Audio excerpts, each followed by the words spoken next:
We played the last 40 minutes of that game like we were down a goal in the last 2 minutes. Like, it's wonderful. We put up, whatever, 34, 36 shots over 2 periods.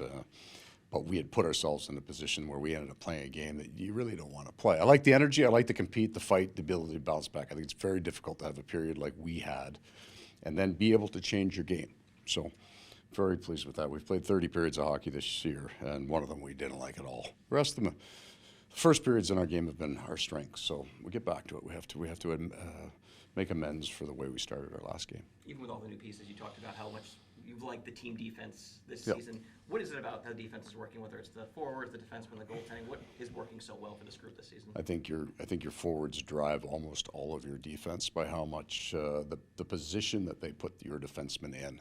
Do they allow them to hold lines? Do they allow them to make a good gap?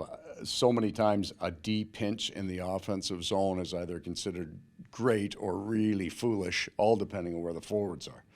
We ask those guys to make those reads very, very quickly, so what the forwards do matters. I like the way our forwards have worked, 4 defensemen, 4 new guys back there on the blue line. So there's all new systems for those guys. There's a learning curve to that, but our forwards have worked hard. You've kept the D together for 10 games now, and now it looks like you're making a change. Yeah. Is it just time to see what Mike can do? Yeah, you know what, that if we were starting, if you'd asked me this before the opening game, I would say Mike would be in within the first 3 or 4 games. But they played well, and because we got 4 new guys, a little bit reluctant to start pulling defensemen in another lineup. But he's practiced really, really hard. We've had a couple of games where some of our defense hasn't been fantastic. It's a perfect time to get a guy in. Everybody's kind of got their feet wet. And I think even when you take a player out now, he'll come back in with some confidence and some edge. Yuva's coming out. Correct. Yeah. You're now in the midst of a pretty hectic schedule here. How do you go about navigating the travel, the fatigue, just keeping players fresh? Well, minutes is one. You do manage your bench a little bit more when you start to see the back-to-backs come up, and then it's an 8-day trip. Now we're going to go out to the West Coast after this short. We got an in and out of Washington. Minutes, but that's even secondary. We've got a sports science group here, and we measure these guys just about every day in terms of how they're feeling, how they're sleeping, and I'll listen to them. So if they come in and tell me that, we're a little under it, we'll pull back in practice. We have a whole recovery program that we kind of do. And our players are aware of that now. It's one of the benefits of things you do get to take out of the playoffs and implement next year. We would do this on almost all of our off days in the playoffs. They're used to it.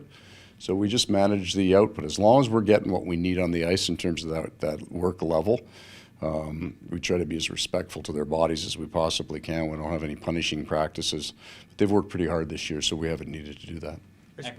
I spoke to a couple guys in the locker room about the possibility of wearing a neck guard. I mean, how Yep. important is that with everything that's been talked about around the league so far?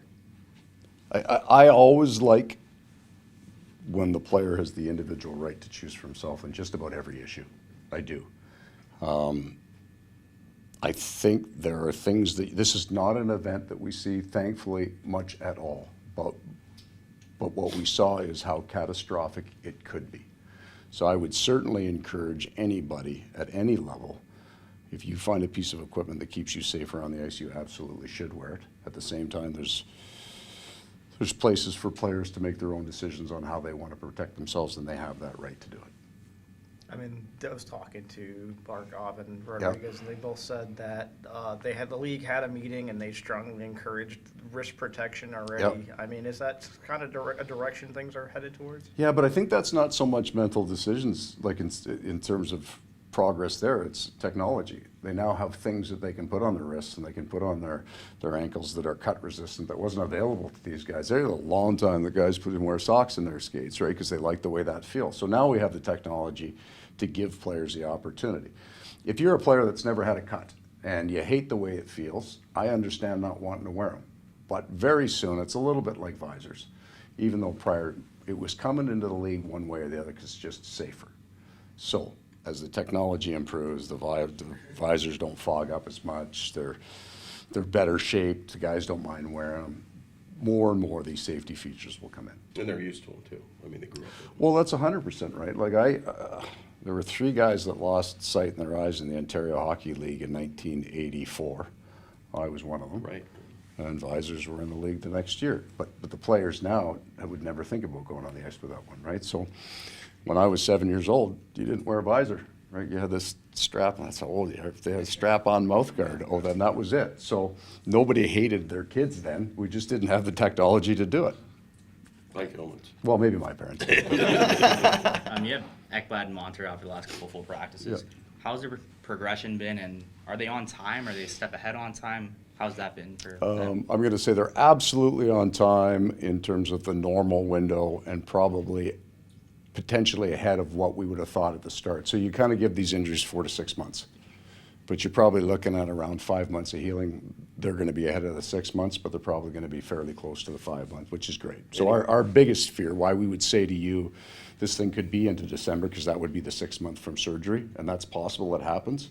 But their rehab and recovery has been very, very good. Any possibility Montour returns in the next week, 10 days, 2 weeks? Well, you just gave me a no on the first and yes as we got toward the second part. There's a chance that near the end of the trip, and then when we come back for the homestand off the West Coast, we could see 1 or 2 of them. Okay. Okay? Cool.